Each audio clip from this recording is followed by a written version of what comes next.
Welcome to Star Wars Conversations, a show where two scruffy-looking nerdheads like to get together and talk about all things Star Wars. My name's Jay. And I'm Colin. Welcome and today welcome to the show. Today we've also got an amazing special guest who's joining us across the Atlantic through the power of the internet, through the power of the Force. We've got this. We've got this bodiless voice coming to us, just like Obi-Wan speaks to us in the evenings and tells us, to let go of our hate and force. We've got the amazing Cullen Bunn. He's basically, I think he's been in the industry for about 10 years doing comics. Novelist, short story writer, probably best known for some of his work for Marvel, X-Men, Deadpool. He's just done the big Monsters Unleashed. He's doing X-Men Blue at the moment. He's also got quite well known for his independent works, his creator own work. The Sixth Gun. We've got The Damned, obviously, great book. Loads of other stuff. Magneto, Sinestro. He's just done an episode of Trinity. So, Cullen Bunn, anyway, thank you for coming on, Cullen. Oh, thanks for having me. So, I've just really badly introduced you there. So, I thought you did great. So. I'm sure there's things I've missed. So if there's anything you'd like to, maybe a little bit of your background or what you've been doing recently, would that be really good if you tell us a bit? You actually summed it up pretty well. I feel like I've been doing comics for about 10 years. And I work on a number of books for Marvel, and then I also do a lot of my own creator-owned titles, like you mentioned, The Sixth Gun and The Damned and Harrow County. Darth. Yeah, Harrow County. I forgot that. Sorry. But so I kind of work in a number of different areas, a number of different genres, and then. I mean, I guess as is most pertinent to your show, I've been doing the Darth Maul comic. Yes. For the last, I guess 2 issues are out as of this recording. They are coming out soon. Yeah. Excellent. I Thank need you. To actually compliment you on part of the writing, which is that I don't know if you've seen any of Rebels, but Darth Maul has recently been in Rebels. And I've been quite critical of it because I didn't like how they portrayed him. But from reading the 2 issues so far, it feels like Darth Maul that I know, from Phantom Menace, the original version of him. Huh, that's interesting. And I haven't seen all of the Rebels episodes. I know that he's in it quite a bit this season. I've seen the first, I guess was the first or second season he was in quite a bit. Yeah. Anyway, so I saw that, saw those episodes, and obviously I saw the Clone Wars episodes, and I was kind of trying to do sort of to bridge the gap, I guess, between the Darth Maul from the Phantom Menace and then the Darth Maul in Clone Wars, because I felt like their personalities were, it had changed. His personality had changed quite a bit.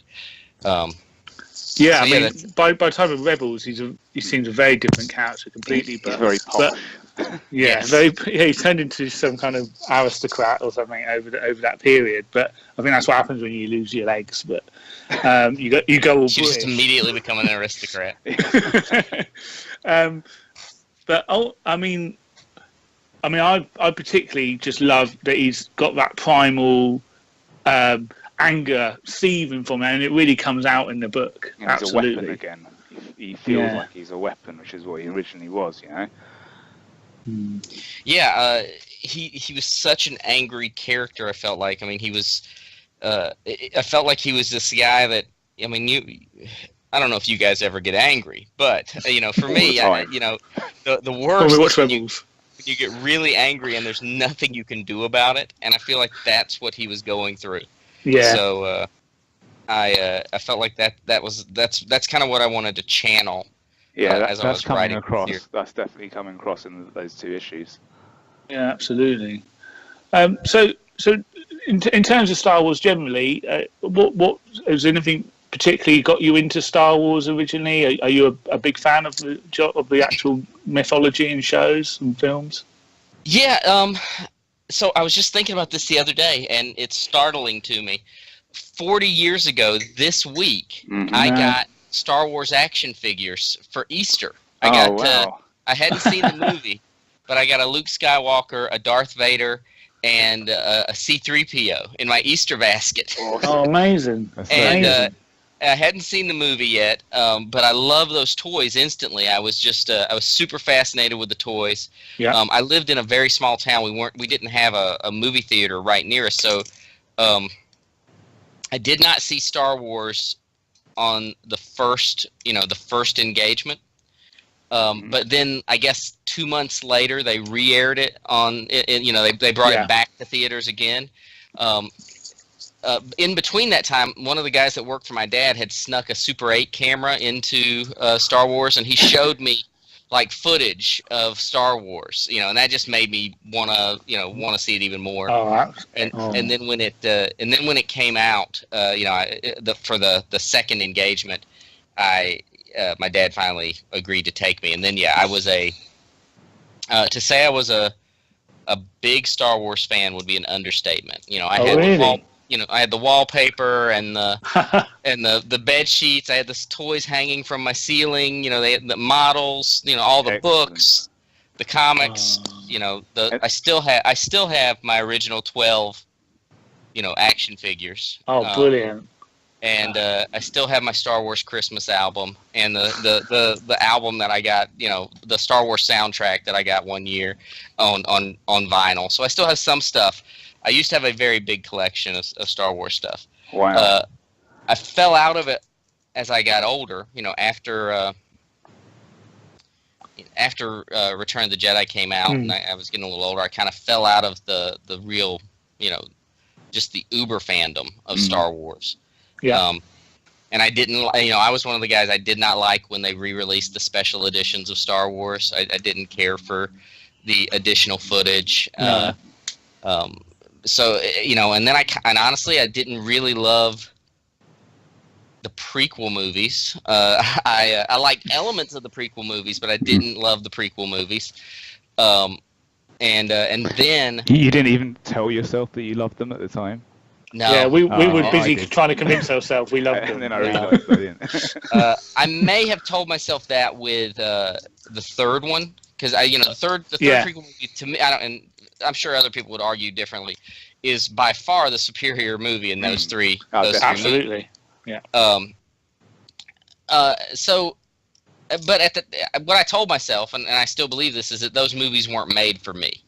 Those movies were made for a younger audience, and it was almost an introduction to Star Wars for a different generation, and.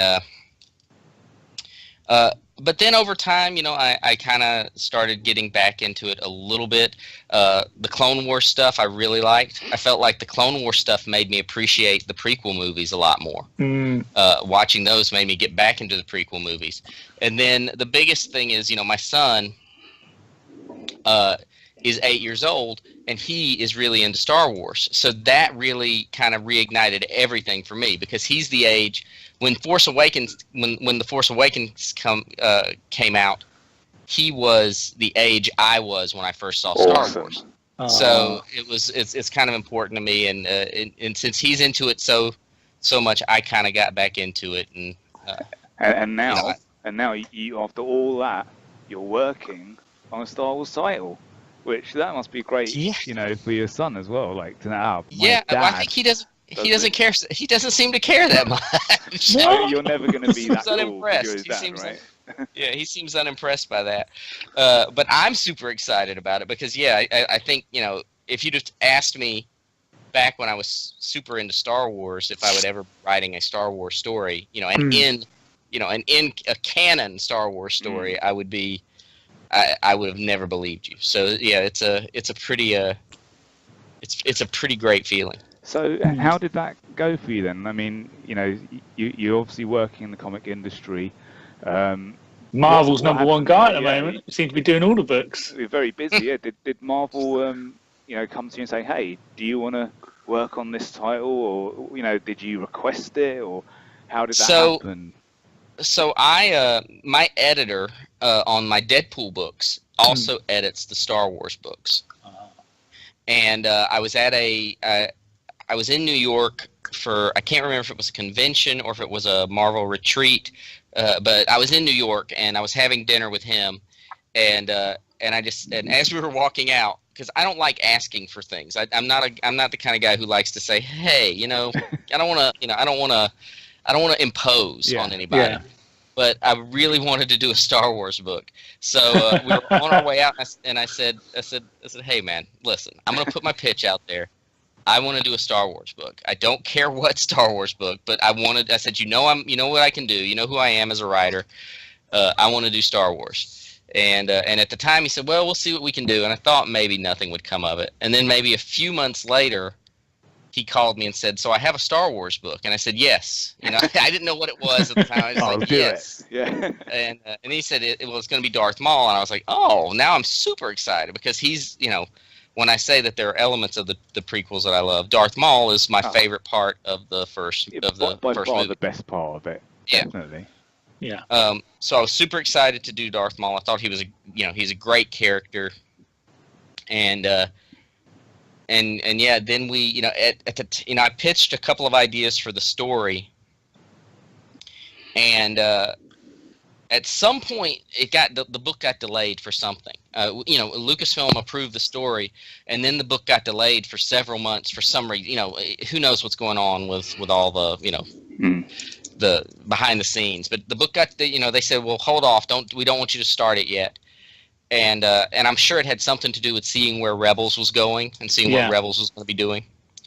And then, like I said, a few months later, I got a call saying, "Hey, it's back on. Let's go." And so it's been pretty exciting. And so it's really interesting timing because obviously in Rebels, without spoiling it, it's definitely the end of Darth Maul's journey in terms of storyline. I think we saw this recently.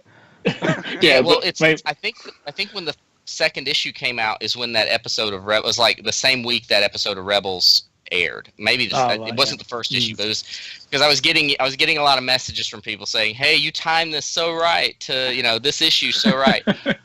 So I kind of know what happens, but it's but yeah, I don't know that was.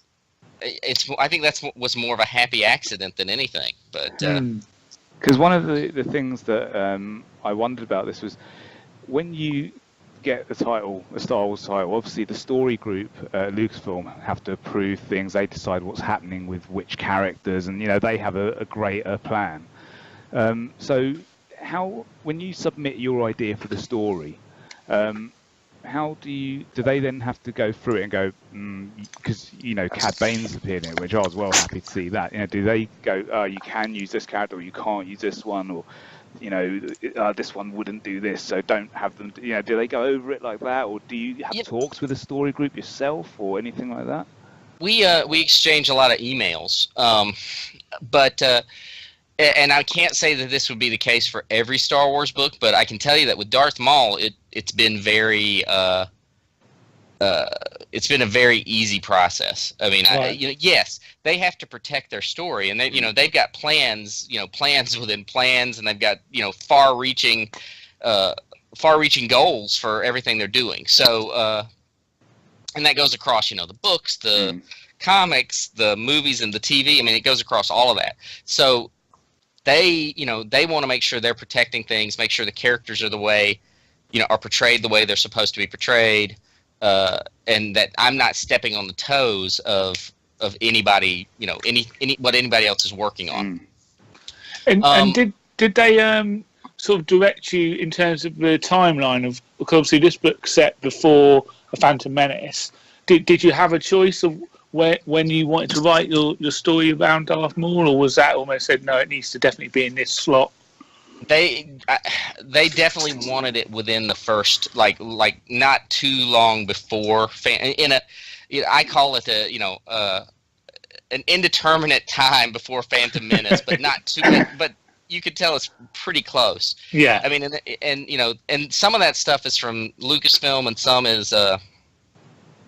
is from my editor, you know, from the editorial group on Star Wars. But there were, you know, there were guidelines for sure, but it was such an easy, you know, process for getting this story approved. And you know, there's little things, you know, I put things in there like Cad Bane.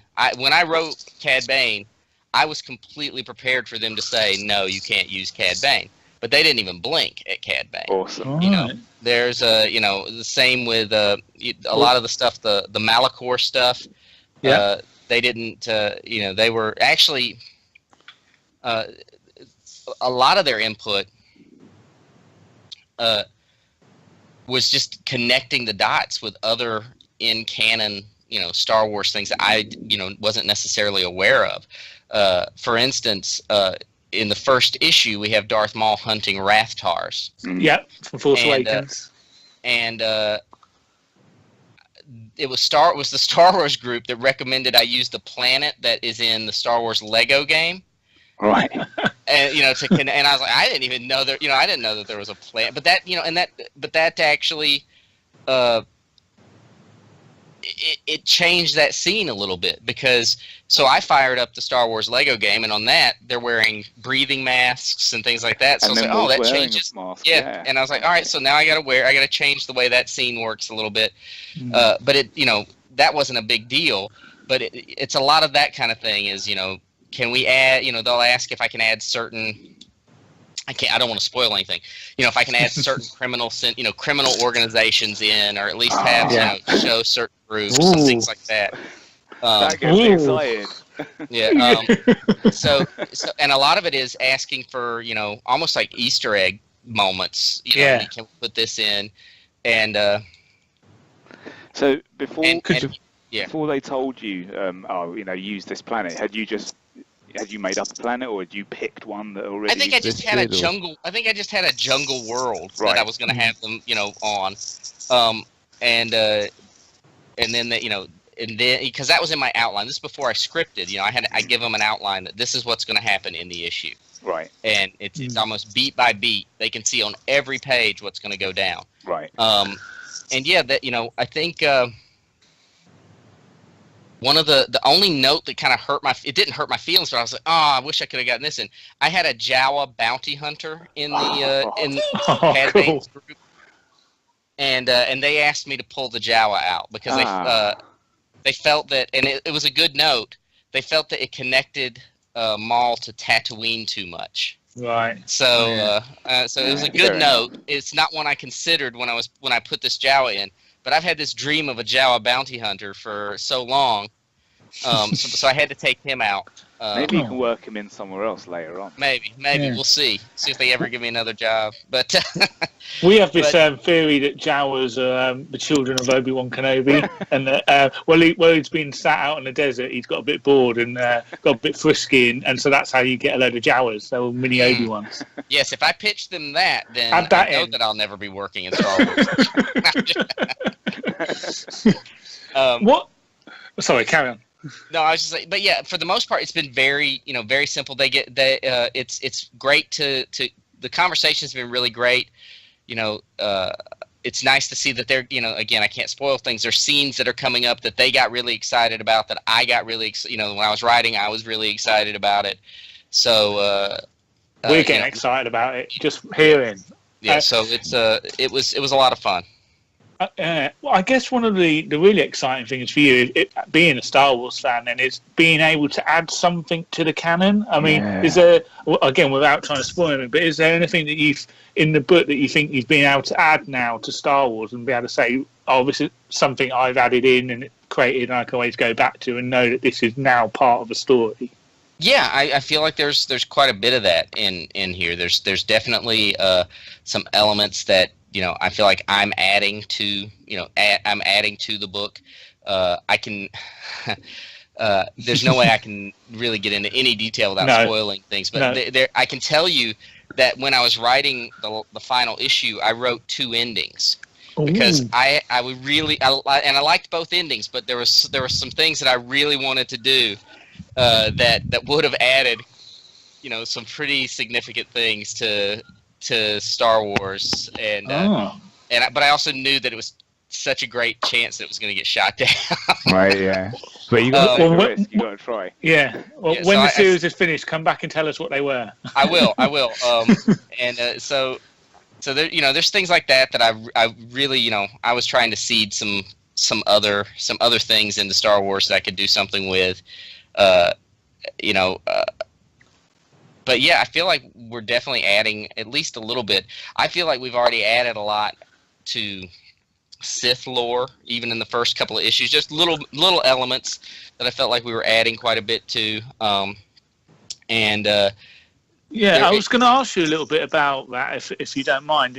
In the second issue, obviously, we get Maul's sort of flashback memories of what the Emperor's been telling him, and how all his anger that's built up against the murderous Jedi. But obviously, these Jedi are a lot more twisted than we've ever seen. Is that his twisted memory, or is that some kind of projections or dreams he's been having? And more in particular, the lightsabers they use and have got that sort of crossguard look that Kylo Ren's the crossguard, pretty awesome, right? Yeah, and did you put that in, or is that an Easter egg, or is there something for us to think about a bit later in the story, maybe?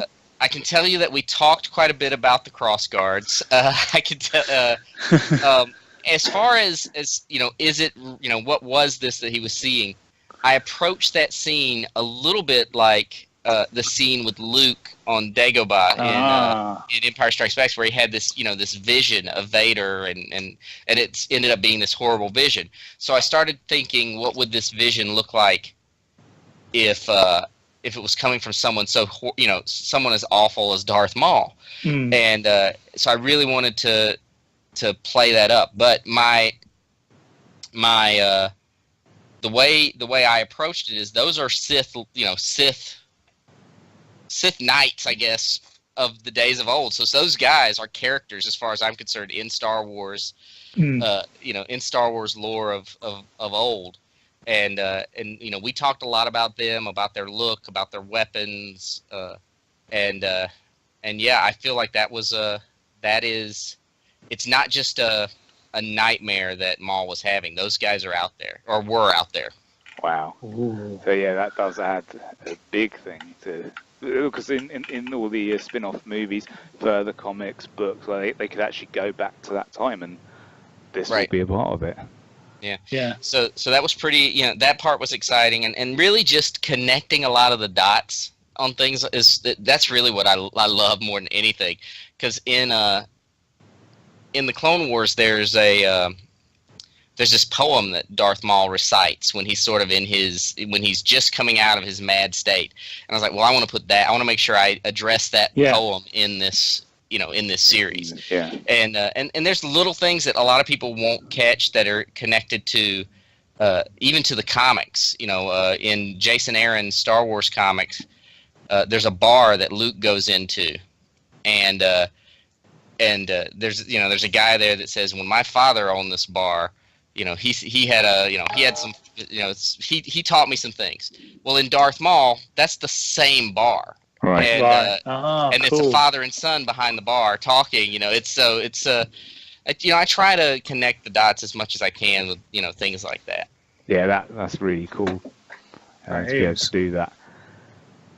And you've also, as well as Cad Bane, you've included Aura Singh in that bounty hunter troop. Yes. Was that something you just, as a fan? Again, she's one of the most sort of underutilized characters that looks cool in the background and not really been used to much effect. So yeah, I am a bounty hunter guy. I love all this. I love all the bounty hunters. How did you choose them? Which ones to use? I mean, I guess some of them obviously that'd be too young to be using. It's one of those things. Most of them are too young to use for the Darth Maul book.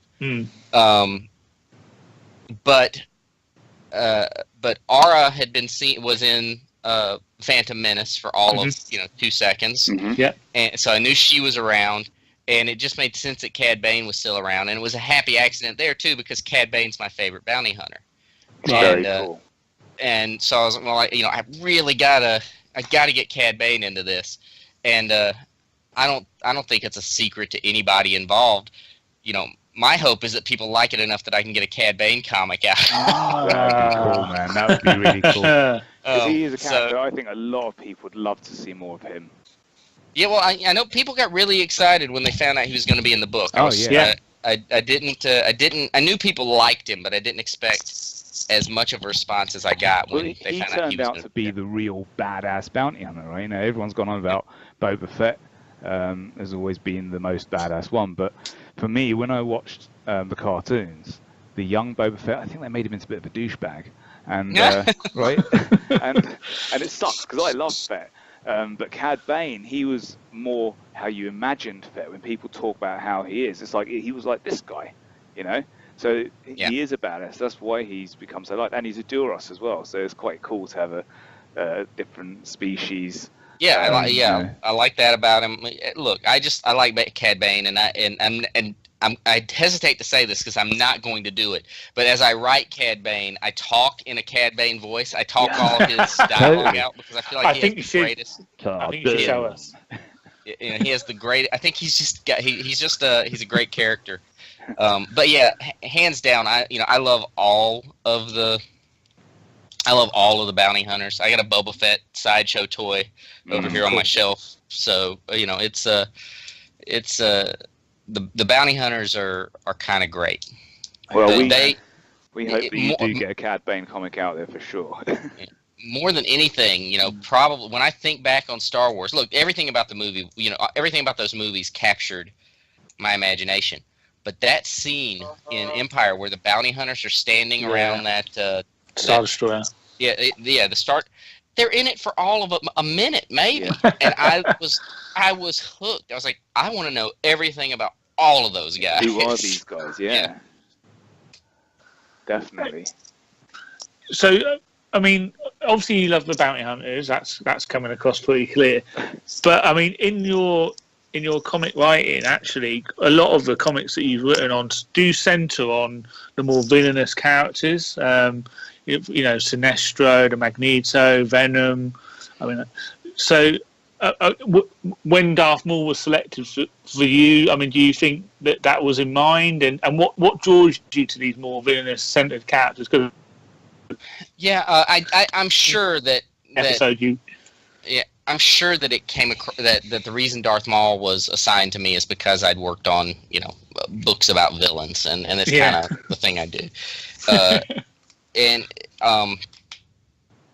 as far as what draws me to, I've always been more interested in villains than heroes. Mm. It's I think they're more interesting to write. Mm. I think that they can surprise you more, and that they can do. You can do more with a villain if you can get across the idea that they're not just some mustache twirling evildoer. That they have stories behind them, and that there are reasons they do the things they do, and that being able to explore that's always been of interest to me. I mean, even in my creator-owned work, even my heroes are often kind of dark anti-heroes. They're not full-blown white hat good guys. So yeah, in writing at least, I prefer villain. I prefer to write villains. Yeah. In life, I prefer heroes, but in writing, I prefer villains. It's good to hear. Yeah, there'll be something wrong with why. So just give us a bit more around where you think Darth Maul is when we find him in this comic, because I mean, he's in a different place than what we've seen him before. So yeah, he's angry, as we said earlier. He's been. It's one of those things. He has been trained to hate the Jedi, to want to kill the Jedi. He has been coaxed in the ways of the dark side, which is going to teach him to act and to trust his emotion. Go with your emotions, go with this, and embrace your anger, embrace your hate. So he's been trained to do this, And then Sidious tells him, nope, you have to wait. You cannot reveal yourself to the Jedi. You cannot attack the Jedi. You can't, even though I've taught you everything I've set up to this point is the exact opposite of this. Now, wait. We're not going to do it. And it's grating on it's grating on his nerves. I think to the scene in Phantom Menace where they're in the hall and the force fields are coming up. He's pacing and he's pacing. It's like a caged animal, yeah. Isn't he? Yeah. He is, and that is that's the thing that I just really I felt like that described Maul perfectly. That summed him up. So now he's at this point where he's really kind of fed up with Sidious. He wants to do what he wants to do, and that's where he's found this opportunity to kill. He's found out that there's this Padawan who's been separated from the pack, so to speak, and he knows that the Jedi are going to find her at some point, but he wants to find her first, just so he can kill that. He's like a guy on a diet. Really wants a donut. He's like, I gotta. He just wants to kill this Jedi before anybody else gets there and do it in secret, so he doesn't get in trouble with Sidious, and he has to avoid. He can't reveal that he's who he is or what he is to anyone, and he's just going out there trying to find this Padawan, and I mean his goal is very simple. There's no secret machinations here. He just wants to kill this Jedi. I've got to say, it was almost disturbing because the way he was spying on these Jedis in issue 1, and being this predator in the background. It was almost like it's almost like with serial killers and that kind of thing. Like a serial killer that's trying to build up to actually doing something, and you got that sort of creepy feeling about it. It was definitely I think that's a good analogy to some degree. I mean, he's like a guy who has this compulsion to kill, and he's just waiting for that moment to start. Now, as we all know, once he gets that moment, it's short-lived. He faces off with Obi-Wan, and then he's falling down reactors and everything else. But he just really wants to, to cut loose on some Jedi. And I think just from the cliffhanger of issue 2, obviously I'm not going to try and guess where the story is going, but I definitely think some of his judgments could be questioned from this panel, from the character that he meets at the end. So I'm really interested to see where that goes, really. Well, yeah, one of the things about the Jedi and the Sith, it's all about the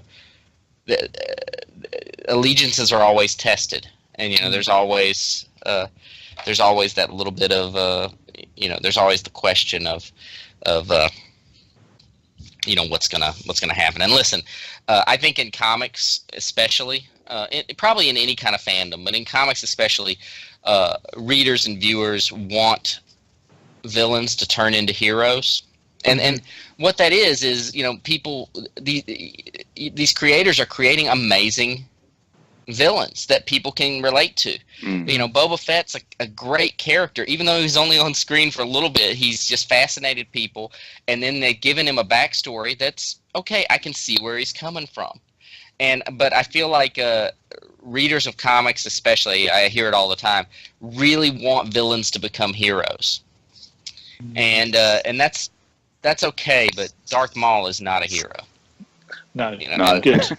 Good. I get where that's coming from, but at some point you have to understand that there are villains, and there are,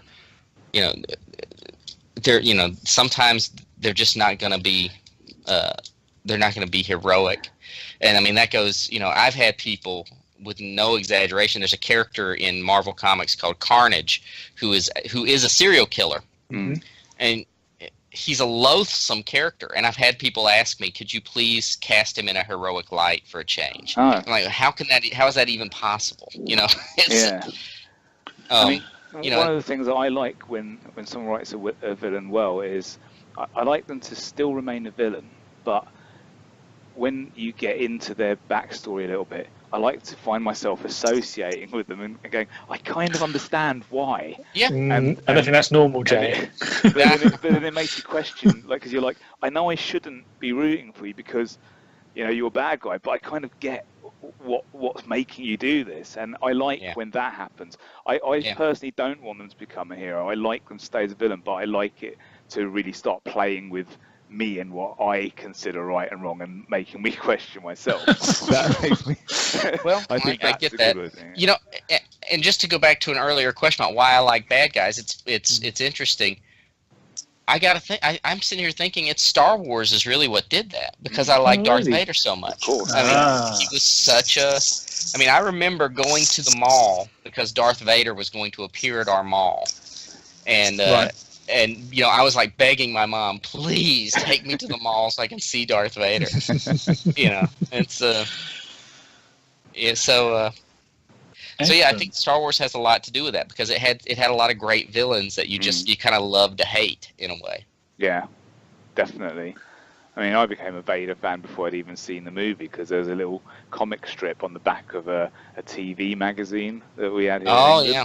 And I just saw this character, and my mum was like, "Oh, that's Darth Vader," and I was like, "Wow," you know. And then I couldn't wait to see the movie. I'd just seen a picture of him. Yeah, that's awesome. Cool. So I won't ask you too much more about the actual book, because I think I'm going to try and get too many spoilers out of you otherwise. But yeah, in terms, I mean, obviously you have got this love of Star Wars. I mean, is there any other Star Wars books that you'd be interested in writing down the line if you get opportunity? What would be your pitch apart from Cad Bane? I mean, obviously that's. You know, there's so many. It's I hate even talking about it, because then I say it and then someone else gets the book and I feel bad about it. You know, and then I feel like super jealous. Are you jealous you didn't get the Darth Vader one? Yeah, I gotta admit I'm jealous I didn't get the Darth Vader book. Yeah, absolutely.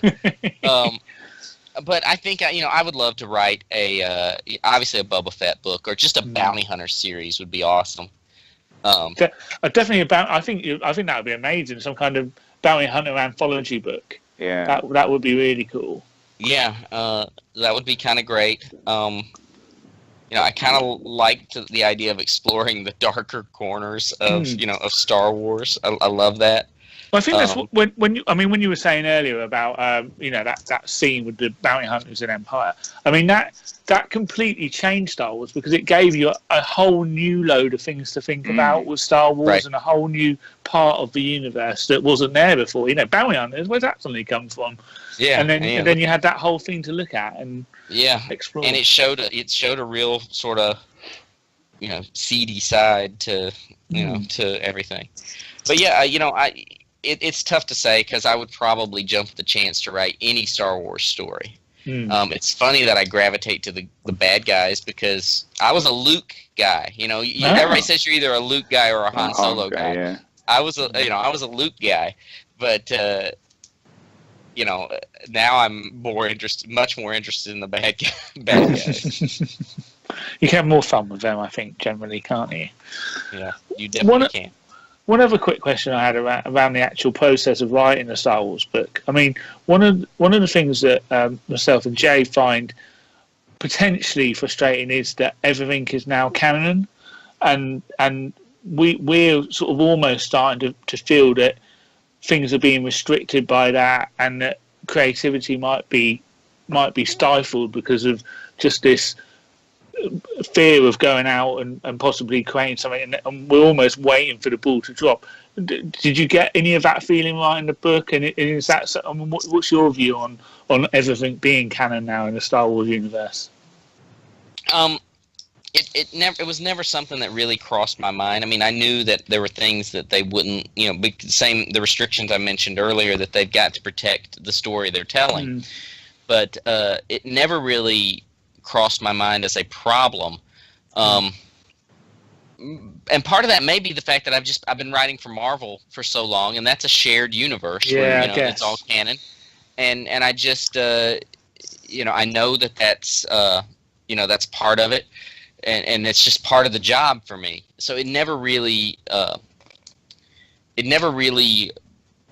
none of that bothered me. Right. Okay. And just didn't cross my mind. Now I think as with anything, with any shared universe, the longer it goes on and the more stories that are told, it's going to become not impossible, but it becomes more and more difficult as it goes along, because you're filling in those gray areas. You're filling in, pieces of the story, and it may become more difficult down the line for creators to tell these stories.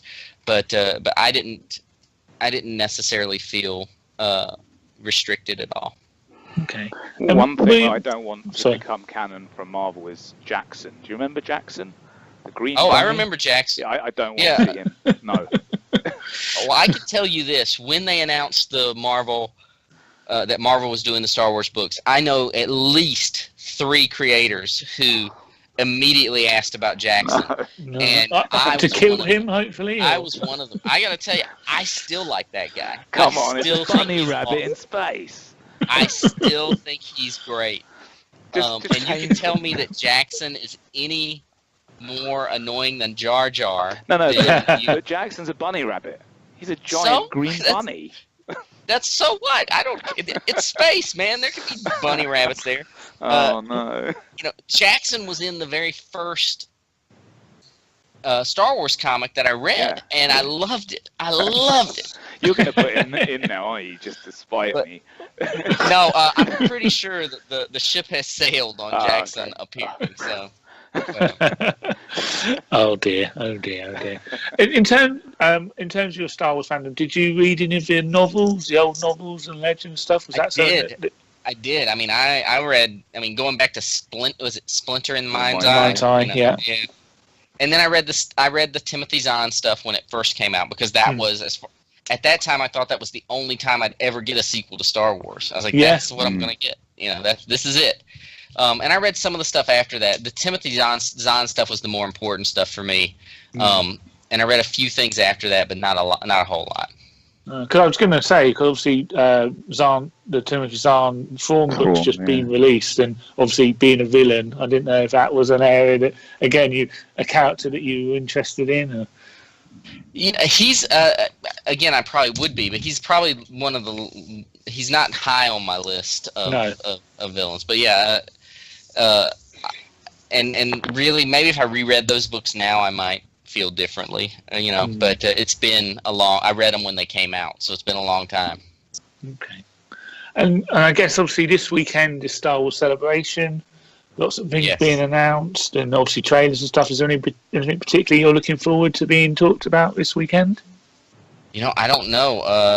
I have no idea what kind of things are going to be announced. I mean, there are rumors now that aren't there rumors that a trailer for the next movie's going to be there? Supposedly. Yeah, there's a panel tomorrow on The Last Jedi, so we're expecting a trailer. Definitely. That's kind of exciting. I'd love to see a trailer for that. If anything, I'd love to see that. That would be kind of awesome. On the panel today, they had George Lucas and Harrison Ford and a few people for the 40th anniversary. I was looking at pictures and reading little reports on Twitter and stuff from it. But yeah, I'd be happy with any kind of news or anything on the Last Jedi stuff. That's pretty exciting to me. Tomorrow you get that. Yeah, last year I was lucky enough to go to Celebration because it was in London, and I managed to go to the Marvel Star Wars panel there, and Kieran Gillen was there, and Phil Noto, and a few other people, and that was really interesting to see what they were doing, and they had like the most recent issues, and they were getting people to read them and sort of telling people, how excited they were for coming up. So it was really cool actually. So. I guess you weren't invited this year. I was not invited. They don't invite me because they give me too much work and they want me to. They want me to keep working, I think. Oh, well, I mean that's fantastic, and we're really, really pleased that you took the time out to come on our show today. Is there No, any other comics or any other things you want to plug while you're on the show and tell us about that you're currently working on? Well, I'm always working on a lot of books. I just launched the first issue of X-Men Blue. My new series with Marvel just came out. So that's starting up, and then I'm working on some creator-owned stuff. You mentioned The Damned early on. Yeah, that's back. We're coming back with The Damned again, and then Harrow County's still plugging along with Dark Horse. So there's lots going on. But yeah, those things. If you're interested in my work at all, if you're interested in work with anti-heroes or anything, yeah, I would say The Damned or The Sixth Gun. Those kind of books are probably good introductions to my work as well. And you've got a new title coming out with Image, Rapture, is that right? Regression. Sorry, which is a horror story dealing with past life regressions, and then a whole lot of really gross, nasty things. So. Sounds very good. Definitely up your road, Jay, I think. Yeah, definitely. Yeah. I'll be checking that one out for sure. Well, look, thank you again for coming on the show, Cullen. It's been really fantastic to have you on here. Yeah, maybe we'll be talking again soon, hopefully. Maybe there'll be another Star Wars comic in my future, and we can talk again. Yeah, that'd be brilliant. Obviously, come back and tell us the alternate ending as well for Maul. Oh, yeah, that's true. Okay, all right. Yeah, we'd love to hear from you again. Okay, all right, well, thank you very much. Thanks, guys. Thanks a lot. Brilliant. All right, so there we go. That was Cullen Bunn. So, thank you very much to him for coming on the show and giving us an awesome interview, an exclusive there. And that's it. Exclusive! Yeah, we'll have to get a new exclusive logo for you. So, yeah, Comic creators! So, that was this week's show. That was this week's show. Next week, we'll be going over a bit of Star Wars Celebration stuff, which is taking place right now. The trailer's supposedly going to drop on Friday, which is tomorrow. We record this on a Thursday. So you might get a little special bonus episode for that. A special one, yeah. But little Brucey bonus. Until then, you can find us on Twitter at Star Wars Conversation or Star Wars Convo. Just Facebook. search for either of those things, and you'll find us on social media somewhere. Instagram, Taylor Network of Podcasts. Yeah, let me just quickly give you a quick shout out to some of those, because I've been listening to a few and they keep talking about it, so I feel bad that we didn't do any talking about them last week. So, Nothing's On. What a brilliant podcast that is. Tells you all about TV, and there is lots of stuff on, and those guys watch it all, it seems. So, I don't know how they do it, but I do definitely not need to watch any more TV. And also, Jim and Darryl, who are on, along with Donnie, do Nothing On. Jim and Darryl and another lady's name I can't remember, do DCTV podcast. I am brilliant at this. That's not on the Taylor Network, but it's still got them on it. So, but it's good. So try that, because if you like all Flash and Arrow and all that stuff, and you don't like Legends of Tomorrow, then listen to that, because I don't think they like it either. Awesome. And all the other good ones, like go check this out. I think we're going to be on it in the next couple of weeks, this week sometime maybe. Very good episodes.